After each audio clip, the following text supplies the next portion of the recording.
In a world of change, where do you belong? The answer's clear, it's time to be strong. Mindful growth, that's where we thrive. With Angela's guidance, watch your best self arrive. Transform with strong, reach for the stars.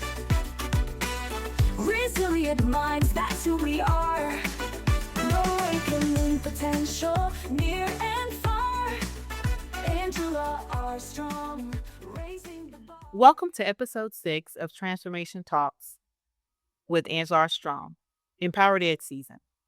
I am Angela Armstrong, and today we're talking about one of the most important aspects of self-care, and that's boundaries.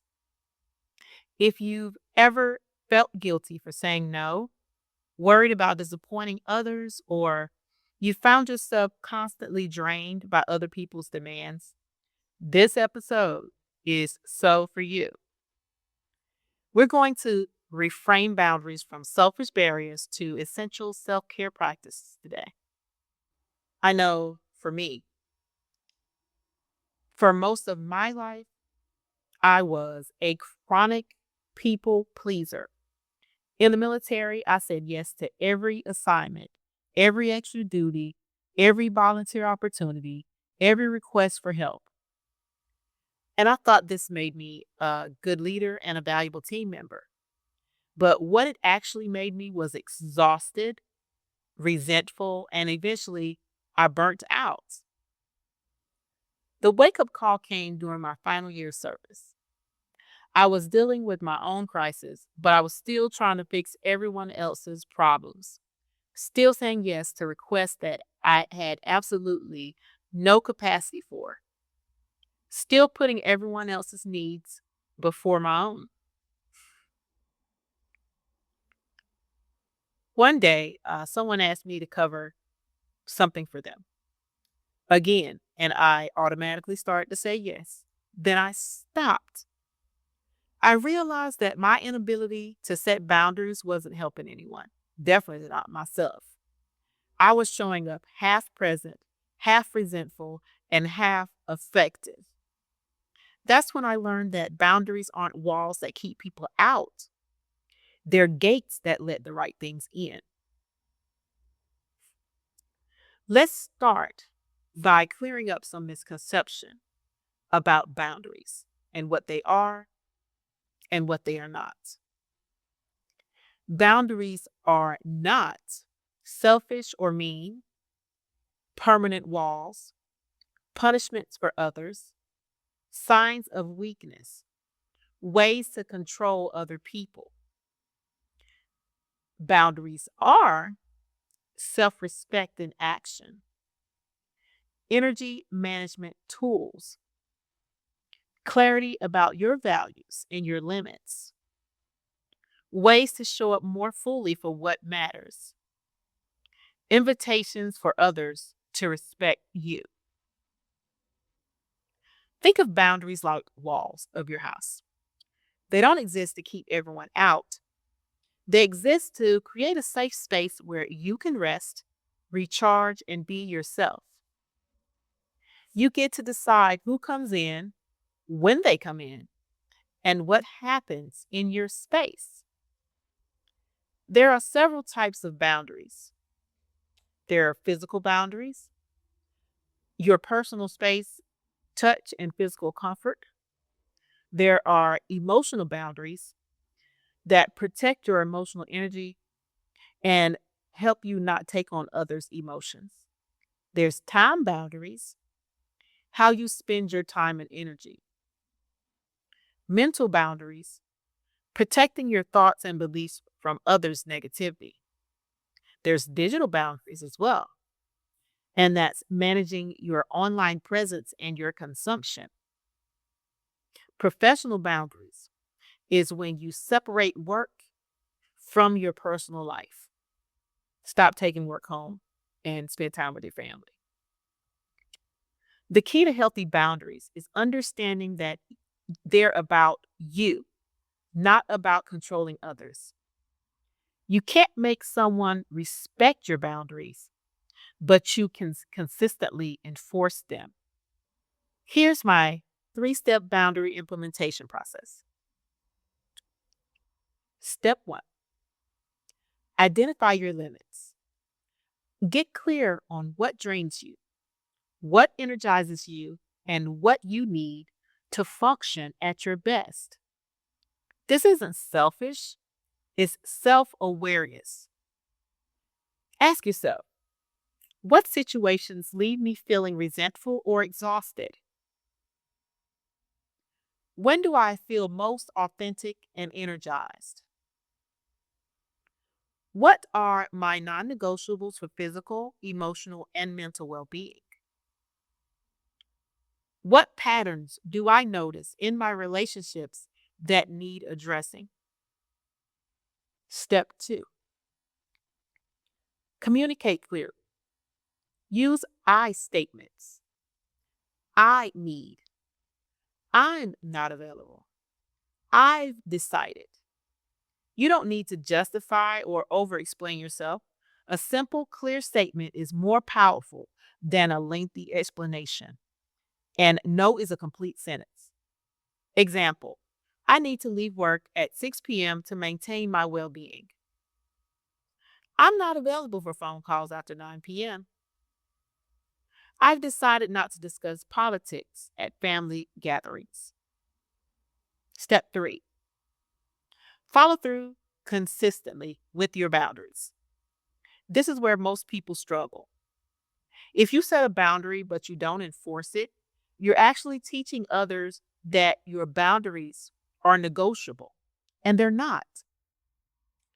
Consistency means saying no without guilt or over explanation.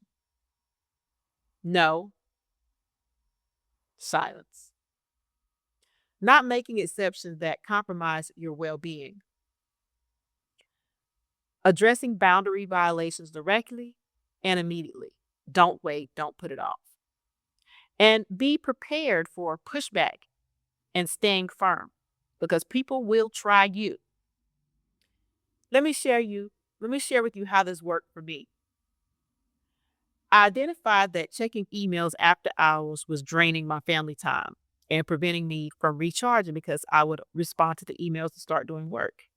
So I communicated to my team that I wouldn't respond to non-emergency emails or phone calls after 7 p.m. When someone sent urgent requests after hours via email, I addressed it the next morning and redirected them to proper channels for true emergencies.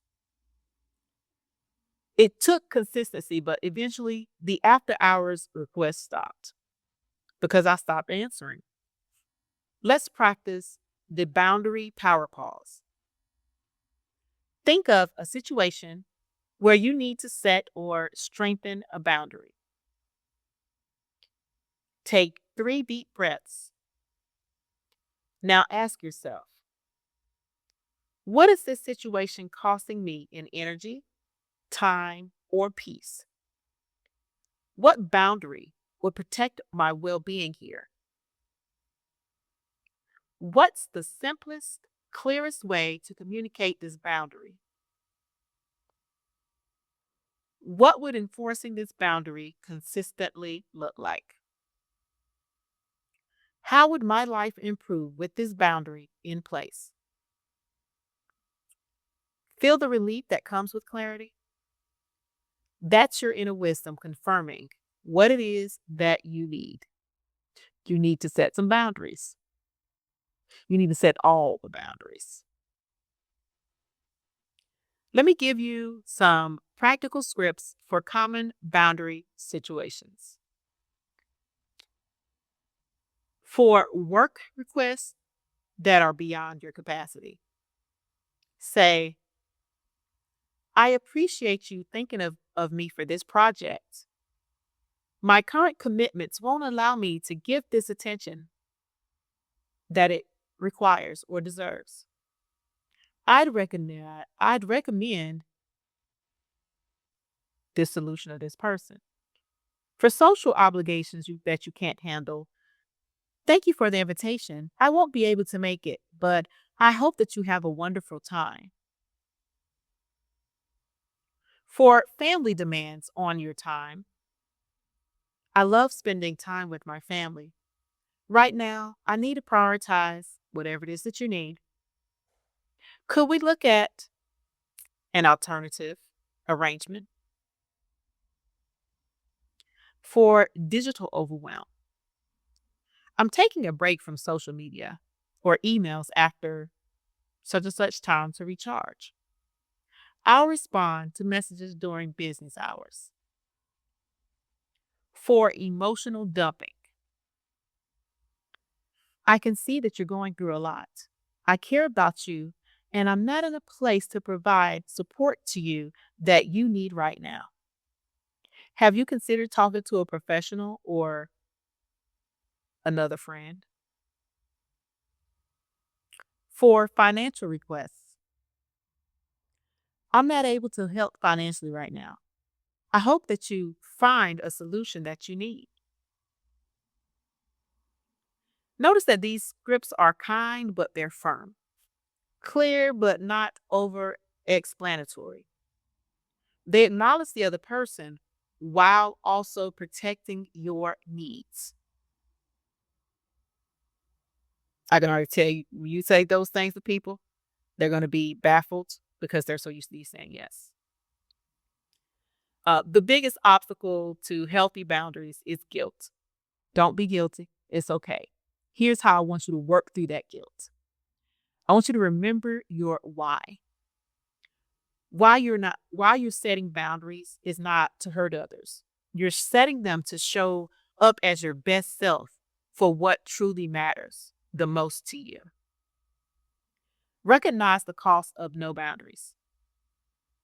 When you don't protect your energy, you have less to give to other people, and it causes you to be overwhelmed and you can't do what you truly care about. Understand that no is a complete sentence. You don't owe anyone a detailed explanation for protecting your well being. Practice self compassion. You're learning a new skill. It will feel uncomfortable at first, and that is normal.